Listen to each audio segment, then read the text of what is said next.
source de toute joie. Gloire à ton nom, Dieu très saint. Gloire à toi, Seigneur, toi le roi des rois. Amen, alléluia. Mon âme te loue. Tu ne peux m'abandonner à la mort.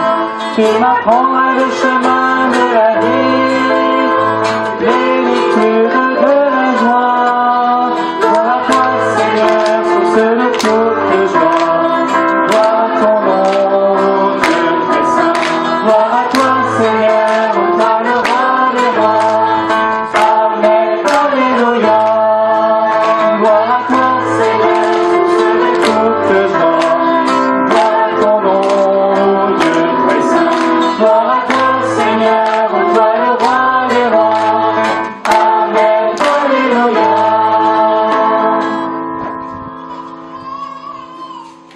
Au nom du Père et du Fils et du Saint-Esprit. Amen.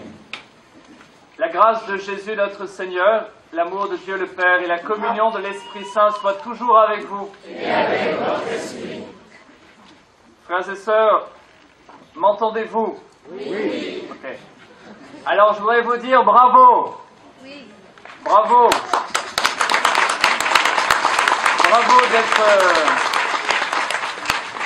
Bravo d'être là à ce rendez-vous de début d'année sur la colline de Costebelle. Vous avez sué, transpiré pour monter jusqu'ici, je le sais. Mais nous allons passer d'abord une messe vraiment magnifique, ressourçante, entourée de la Vierge Marie, de Saint Joseph, de tous les saints protecteurs de notre cité, des anges, de tous ceux que nous aimons, qui sont au ciel, entourés des propédeutes, qui sont d'autres anges, les propédeutiques de la Castille, qui nous visitent ce week-end avec le Père Vincent de David Beauregard, leur supérieur. Je voudrais dire bravo à tous ceux qui se sont joints à nous, en particulier ceux qui se sont préparés au mariage, ou préparés à un baptême cette année, qui ont été invités, les louvettes qui font leur rentrée. Voilà, on essaye de se regrouper. On essaye de se regrouper cette année tous ensemble. Vous m'entendez mieux? Alors depuis tout à l'heure, je disais bravo et bienvenue, en fait. Je fais un résumé. Et voilà, que cette messe soit vraiment pour nous un élan pour traverser tous ces mois qui viennent, et que le Seigneur nous donne toutes les grâces dont nous avons besoin. Alors pour que nous tissions de plus en plus et toujours plus des liens entre nous, je vous propose juste une minute de vous tourner vers quelqu'un que vous ne connaissez pas autour de vous, de retenir son prénom et de prier pour lui ou pour elle pendant toute la messe. Une minute, vous vous tournez vers quelqu'un qui est à côté de vous que vous ne connaissez pas. Vous dites bonjour, vous retenez son prénom.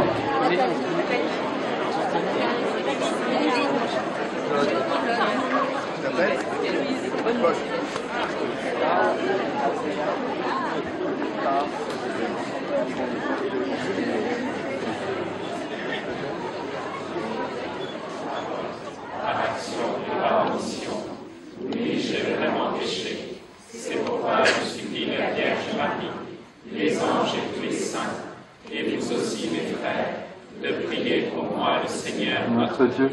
Que Dieu Tout-Puissant nous fasse miséricorde, qu'il nous pardonne nos péchés, qu'il nous conduise à la vie éternelle. Amen.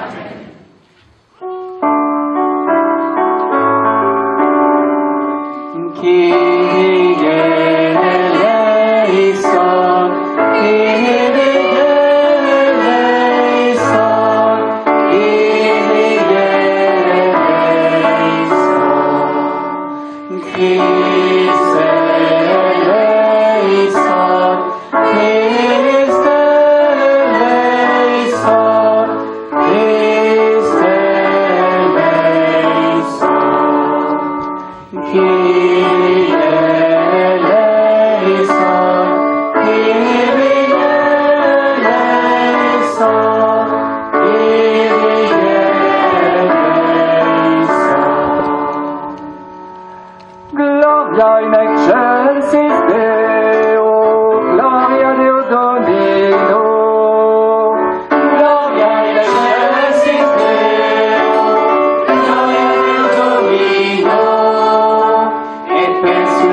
Seigneur.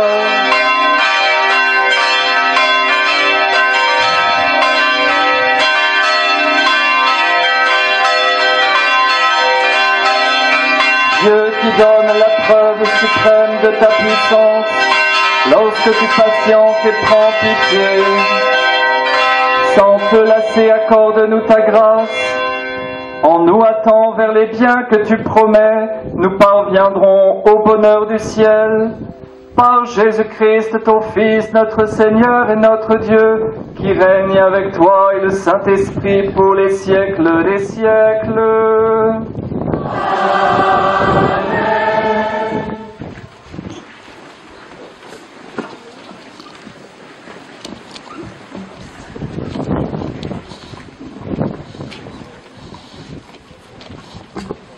Il y avait un homme riche, vêtu de pourpre et de lin fin, qui faisait chaque jour des festins somptueux.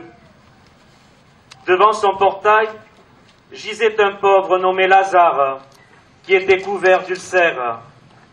Il aurait bien voulu se rassasier de ce qui tombait de la table du riche, mais les chiens, eux, venaient lécher ses ulcères. Or le pauvre mourut, et les anges l'emportèrent auprès d'Abraham.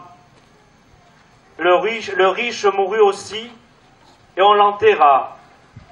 Au séjour des morts, il était en proie à la torture. Levant les yeux, il vit Abraham de loin et Lazare tout près de lui. Alors il cria, « Père Abraham, prends pitié de moi, et envoie Lazare tremper le bout de son doigt dans l'eau pour me rafraîchir la langue, car je souffre terriblement dans cette fournaise. » « Mon enfant, répondit Abraham, rappelle-toi, tu as reçu le bonheur pendant ta vie, et Lazare, le malheur pendant la sienne. Maintenant, lui, il trouve ici la consolation, et toi, la souffrance. Et en plus de tout cela, un grand abîme a été établi entre vous et nous, pour que ceux qui voudraient passer vers vous ne le puissent pas, et que de là-bas non plus, on ne traverse pas vers nous. Le riche répliqua, « Eh bien, Père, je te prie d'envoyer Lazare dans la maison de mon Père. En effet, j'ai 5 frères, qui leur portent son témoignage, de peur qu'eux aussi ne viennent dans ce lieu de torture. » Abraham lui dit, « Ils ont Moïse et les prophètes, qui les écoutent. » « Non, Père Abraham, dit-il, mais si quelqu'un de chez les morts vient les trouver, ils se convertiront. » Abraham répondit, « S'ils n'écoutent pas Moïse ni les prophètes, quelqu'un pourra bien ressusciter d'entre les morts, ils ne seront pas convaincus. » Acclamons la parole de Dieu. Louange à toi, Seigneur Jésus.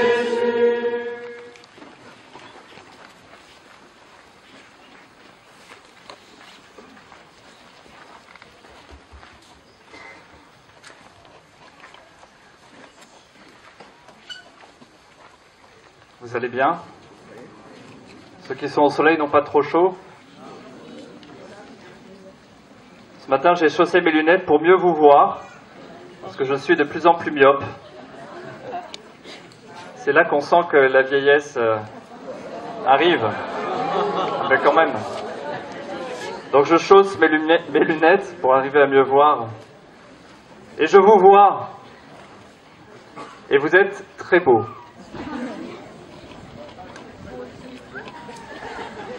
Vous êtes très beau à voir et Dieu contemple chacun de vous comme son enfant unique, son enfant bien-aimé, avec ce regard d'admiration devant ce que vous êtes.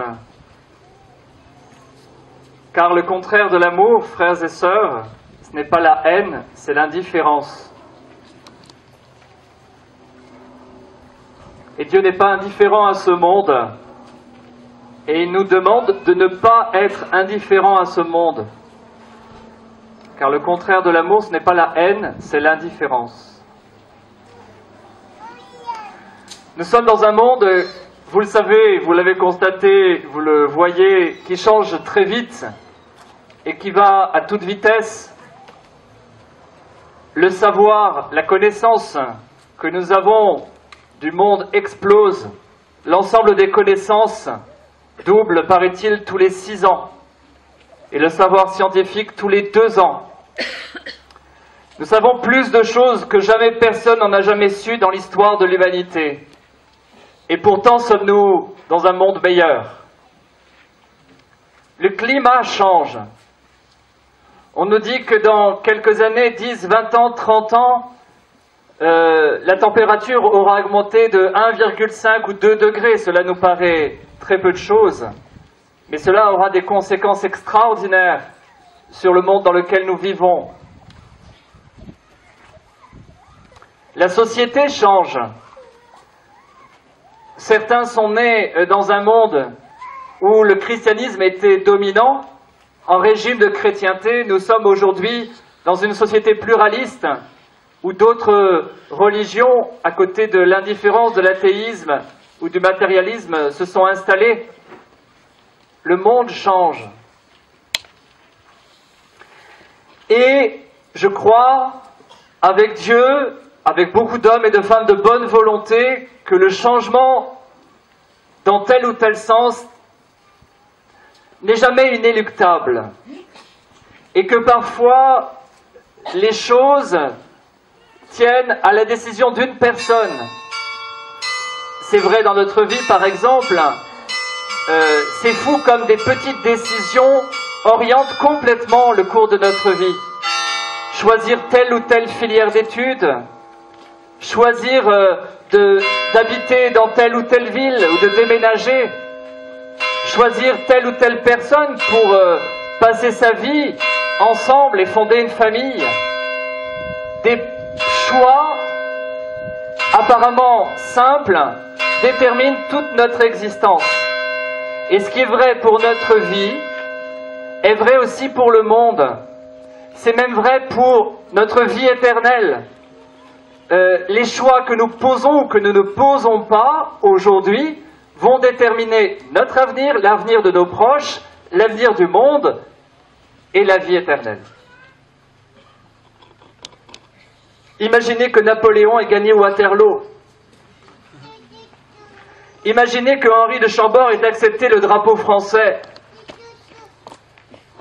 Imaginez que le nez de Cléopâtre était un peu moins long. Mais elle n'avait pas le choix. C'est un mauvais exemple.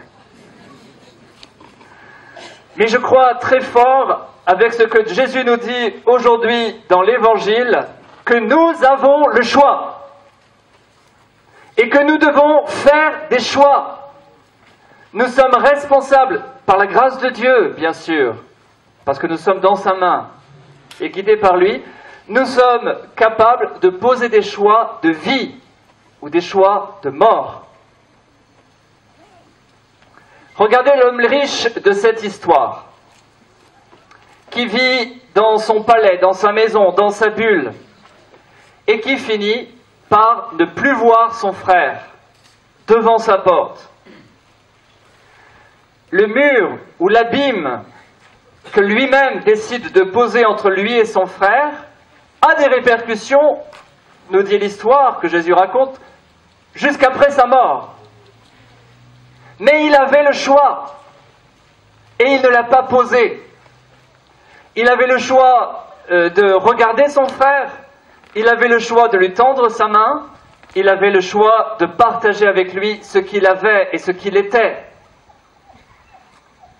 Nous sommes, je le disais tout à l'heure, encore dans le jubilé de la miséricorde. Pour ceux qui ne savent pas, le pape François a ouvert, il y a presque un an maintenant, il y a 10 mois, une année jubilaire pour redécouvrir la miséricorde de Dieu, pour nous-mêmes devenir miséricorde, c'est-à-dire aimer comme Dieu aime, être attentifs les uns aux autres, pour battre l'indifférence que nous pouvons avoir les uns envers les autres. Et cette année de la miséricorde, ce jubilé de la miséricorde se termine dans 4 semaines, le 20 novembre. Nous avons été consacrés pendant cette année au Sacré-Cœur au mois de juin avec l'évêque. Tout le diocèse a été consacré au Sacré-Cœur pour nous donner en nous le cœur de Jésus, pour que nous-mêmes, nous sortions de notre bulle, car ce qui est vrai dans cette parabole est vrai pour nous. Sommes-nous, ressemblons-nous à cet homme riche de la parabole? On peut lire cette parabole à plusieurs niveaux. Le Père Jérôme en a parlé à la Lectio Divina jeudi. Je vais prendre un angle de lecture. Ressemblons-nous parfois à cet homme de la parabole? Je m'explique. Comme cet homme riche, nous sommes riches de beaucoup de choses. Nous sommes riches peut-être de notre famille, de notre histoire, de notre métier, de notre culture, de ce que nous savons. Et nous qui sommes ici, nous sommes riches de la foi, nous sommes riches de Dieu, nous sommes riches du trésor de l'Église, nous sommes riches de la parole de Dieu, nous sommes riches des sacrements. Nous avons un trésor extraordinaire. Le risque, c'est d'être comme cet homme riche de la parabole dans une bulle. Et de ne pas voir le monde à côté de nous qui change à notre porte. De le voir et de ne pas vouloir vraiment le regarder. De savoir que le monde change et du coup de se renfermer un peu plus chez soi, de fermer les volets, de fermer bien les portes à clé, pour que le mal qui se passe à l'extérieur, la souffrance, la désespérance qui se passe à nos portes, n'entre pas chez nous. Le risque que l'Église, que les chrétiens peuvent courir, c'est celui de garder leur richesse pour eux. La richesse de la foi, la richesse de l'amour de Dieu. Et de ne pas se rendre compte qu'à leur porte, devant la porte de chez eux, dans la rue, devant l'église, dans le quartier, dans la ville, il y a des hommes et des femmes qui meurent de faim et de soif. Et je ne parle pas de faim et de soif matérielle. Pour cela, nous avons des équipes extraordinaires dans la paroisse. Le Secours catholique, les équipes Saint-Vincent, les conférences Saint-Vincent. Vous avez toutes sortes d'associations qui prennent soin des plus pauvres et des plus fragiles. Quand je parle de ceux qui, à notre porte, ont faim et soif, je parle de ceux qui ont faim et soif d'espérance. Faim et soif d'amour.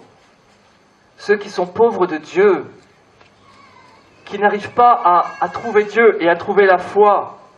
C'est peut-être ça la plus grande pauvreté. Dans l'imitation de Jésus-Christ, un texte très ancien, mais très très très beau, il est écrit « Être sans Jésus, c'est un insupportable enfer. Être avec Jésus, c'est un paradis de délices. Qui trouve Jésus trouve un trésor immense. Qui perd Jésus perd plus et beaucoup plus que s'il perdait le monde entier. Vivre sans Jésus, c'est le comble de l'indigence. Être uni à Jésus, c'est posséder des richesses infinies. » Ça augmente, ça descend, ça augmente, ça descend. Et il faut sans cesse demander que l'Esprit Saint renouvelle notre foi. Alors voilà la proposition de cette année. Voilà ce dont je voulais vous parler ce matin. Premièrement, ce monde change. Deuxièmement, ce n'est pas inéluctable. Troisièmement, cela dépend des choix que nous posons. Quatrièmement, ce choix consiste essentiellement à rendre notre cœur brûlant par le don de l'Esprit Saint. Cinquièmement, je vous propose un exercice concret qui est le parcours alpha cette année, ou les fraternités, ou de faire une retraite, chacun selon ses possibilités. Et je vous mets en numéro 1 le parcours alpha, ce n'est pas exclusif du reste, évidemment. Je vous demande, à la fin de cette homélie, d'entrer avec Jésus et avec toute l'Église dans l'espérance. Que nous sachions que impossible n'est pas français. Impossible n'est encore moins chrétien. À cœur vaillant, rien d'impossible. La foi peut soulever des montagnes. Notre vie peut changer. Le monde peut évoluer vers le bien. Il y a 2000 ans, ils étaient 12 hommes, plus quelques femmes, quand Jésus les a envoyés. Ils n'avaient pas Internet, ils n'avaient pas de flyer, ils n'avaient pas de voiture, ils n'avaient pas de scooter. Ils avaient simplement les mains vides, mais le cœur brûlant. Et ils ont mis, ces 12 hommes, plus quelques femmes, ils ont mis le feu à toute l'humanité. Aujourd'hui, il y a 2 milliards de chrétiens dans le monde. Ce qui était vrai il y a 2000 ans, parce que le Seigneur est le Seigneur de l'histoire, est vrai aujourd'hui. Nous ne sommes pas 12 hier, nous sommes 1 millier, un peu plus. Si nous tous, notre cœur brûle, nous les prêtres en premier, que notre cœur brûle, nous tous ensemble, nous allons propager ce feu, propager cette espérance, par la grâce du Seigneur, que le Seigneur nous exauce en ce jour, par l'intercession de sa très sainte Mère, la Vierge Marie, Notre-Dame de Consolation. Amen. Alléluia.